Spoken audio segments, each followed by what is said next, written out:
12 তারিখের নির্বাচন শুধু যে আমরা গণতন্ত্রের ভিত্তিকে মজবুত করব তা নয়, গণতন্ত্র ভিত্তিকে মজবুত করার পাশাপাশি 12 তারিখের নির্বাচন হচ্ছে আমাদের আগামী দিনের দেশ গঠনের নির্বাচন। 12 তারিখের নির্বাচন হচ্ছে আমাদের জনগণের ভাগ্যের পরিবর্তনের নির্বাচন।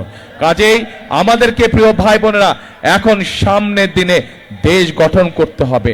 আমরা আন্দোলন করেছি, আমরা সংগ্রাম করেছি, আমরা আমাদের ভোটের রাজনৈতিক অধিকার আমরা আদায় করেছি। এখন প্রিয় ভাই বোনেরা সেই রাজনৈতিক অধিকারকে প্রতিষ্ঠিত করার মাধ্যমে আমাদেরকে করতে হবে দেশের উন্নয়ন, বাংলাদেশের মানুষের অর্থনৈতিক স্বাধীনতা আমাদেরকে ভিত্তিপ্রস্তর স্থাপন করতে হবে।